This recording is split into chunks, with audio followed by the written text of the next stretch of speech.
right, so listen to this. We've got drone sightings off the U.S. East Coast, specifically New Jersey. Yeah. And they're causing a lot of buzz. Yeah, they're not your everyday drones, are they? It's pretty wild stuff. We're talking formations, low altitude, there's silent, long flight times. Yeah. It's enough to make anyone wonder what's really going on, right? Right. And to try and get to the bottom of this, we're going to be diving into a conversation between Joe Rogan and Ryan Graves. Oh, yeah. I've heard of him. Yeah, so for those who don't know Ryan Graves, he's not some random guy with a drone. You know, he's a former Navy pilot. Okay. 11 years flying FA-18 Super Hornets.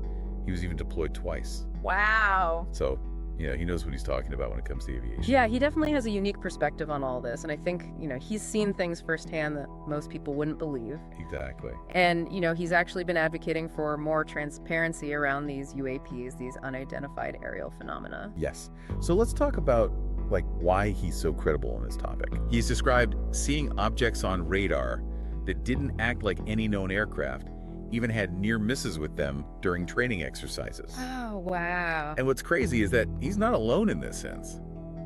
There are other pilots, radar operators, and even some pretty compelling videos out there. I've heard about those, yeah. Like the gimbal and go fast videos. Exactly. Recorded by his squadron. They show UAPs doing some pretty crazy things. Yeah, it looks like they defy physics or something. Yeah, like how are they making those sudden changes in direction and accelerating at those speeds?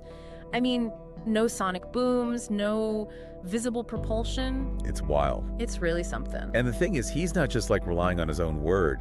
He's actually researching and advocating for a deeper understanding of UAPs. Oh, cool. Through his organization called Americans for Safe Aerospace. Okay. So he wants answers, and he's not afraid to go after them. I like that. Okay, so let's talk about what's happening in New Jersey. So we've got all these drone sightings right over various locations, even sensitive areas like Langley Air Force Base, LaGuardia Airport, and even Trump's Bedminster Golf Course. Really? Yeah, and they're flying low in formations, sometimes for 5 hours or more. 5 hours? That's way beyond what most drones can do. Exactly. So that raises concerns about who's operating them and what their intentions are. For sure. And to make matters even more unsettling, they're silent. So they're not using your typical propellers or jet engines. Oh, wow. And get this, they're resistant to those electronic warfare countermeasures we talked about earlier. Really? So we can't even disrupt them or anything? Exactly. So what are they then? Well, that's the million-dollar question, and that's kind of led to some pretty wild theories. One of the most alarming ones is this missing nuke theory. A missing nuke. Yeah, so are you ready to go down this rabbit hole? Oh yeah, let's do it. Okay, so the theory is that these drones are looking for a lost nuclear warhead that came from Ukraine.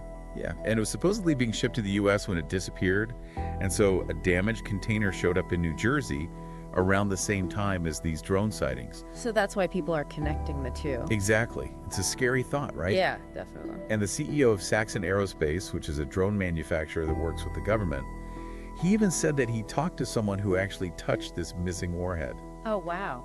But Graves, using his contacts, reached out to government agencies responsible for weapons of mass destruction, and they assured him that a missing nuke isn't the reason for all this drone activity. Okay, that's kind of reassuring, but is it possible that even these officials are being kept in the dark? Yeah, it makes you wonder, right? Yeah. And it brings up a bigger issue of this technological gap. Okay. So even if these drones aren't looking for nukes, the fact that they exist and they're so advanced is a big deal. Right. It makes you wonder how far behind we are. Yeah, and it raises questions about other countries, specifically China.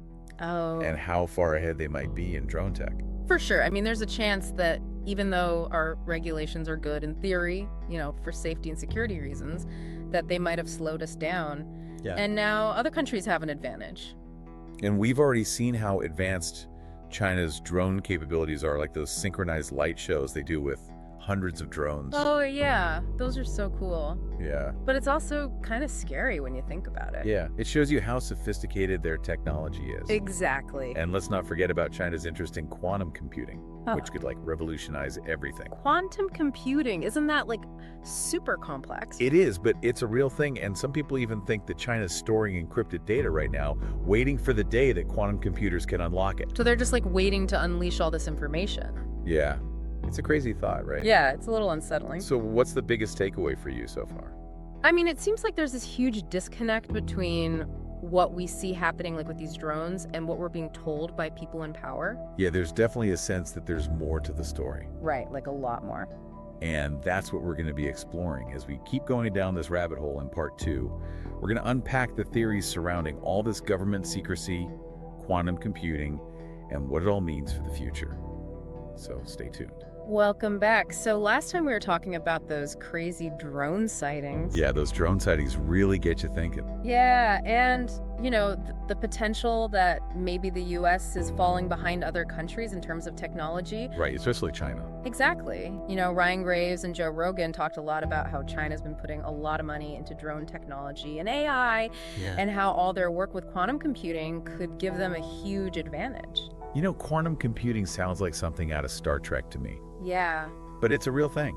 It is. And it could change, everything. Exactly. I'm not a scientist, but, from what I understand, quantum computers use quantum mechanics to do calculations. Right. That regular computers just can't do. Mm-hmm. Yeah, it's a whole other way of processing information. Yeah. And it lets them solve problems that would take normal computers billions of years. Wow. Like cracking codes, designing new materials, simulating biological systems. That's amazing. Yeah, it's really wild. What about, harnessing the power of the multiverse? Yeah, that's something that some physicists are actually looking into. Really? Yeah, the idea that quantum computers could access information and power from other dimensions. I thought that was just science fiction. I know, it's pretty mind-blowing. So even if we forget about the multiverse stuff, the other stuff is still pretty incredible. Oh yeah, definitely. Imagine what we could do with medicine and energy and space exploration. It could change the world. But it also seems kind of dangerous. Well, yeah, what if it falls into the wrong hands? Exactly. What if some bad actor gets a hold of this technology? It'd be really bad. And that brings us back to all the secrecy around UAPs and this advanced tech. Why are they keeping so much from us? It makes you wonder, doesn't it? Is it national security or is there something else going on? That's the question. Rogan and Graves actually had some pretty interesting theories. One theory is that the government's trying to slowly get us used to the idea of UAPs. Oh. So that when the big reveal comes, it won't be such a shock. What do you mean the big reveal? Aliens. Aliens. Yeah, alien disclosure. What if they're planning to announce that we've been visited by extraterrestrials? Wow, that would be huge. Imagine the chaos if they just suddenly told everyone. Yeah, people would freak out. So maybe they're trying to avoid that. I see.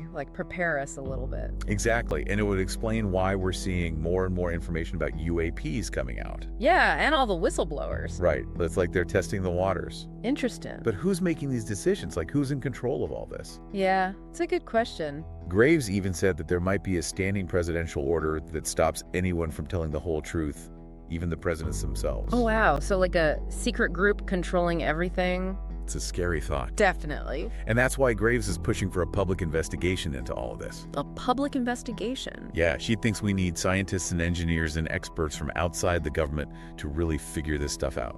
Wouldn't that be risky, though? What about national security? That's a good point. But Graves thinks that the current system, where the government's basically investigating itself, isn't working.